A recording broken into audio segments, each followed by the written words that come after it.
मी श्रुती शहा. मी आबासाहेब गरवारे कॉलेजच्या बायोटेक डिपार्टमेंटमध्ये शिकते.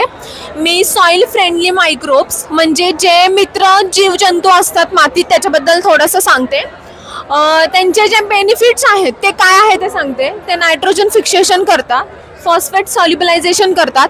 म्हणजे जे जर फॉस्फरसचं प्रमाण जर वाढलं आपल्या मातीमध्ये तर ते पिकांना आजार करू शकतात, तर त्याचं प्रमाण कमी करण्याचं काम ते करतात. नॉस्टॅक आणि ॲनेबेना हे नायट्रोजन फिक्सिंग बॅक्टेरिया आहे जे भाताच्या फील्डमध्ये जास्त उपयोगी पडतं.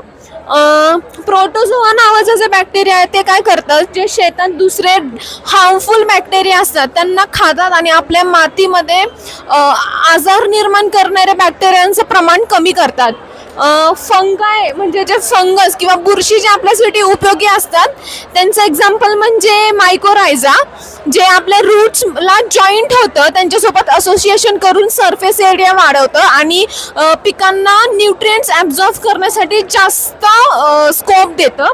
आणि ट्रायकोडर्मा नावाचं जे फंगस आहे ते काय करतं, दुसऱ्या वाईट फंगसला खाऊन ते माती स्वच्छ करण्याचं काम करतं. परत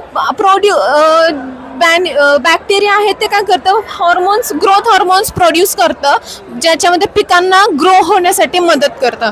हे काही एक्झाम्पल्स आणि उपयोग आहेत मायक्रोब्सचे जे आपल्या सॉईलमध्ये असतात आणि जे आपल्यासाठी उपयोगी असतात. थँक्यू.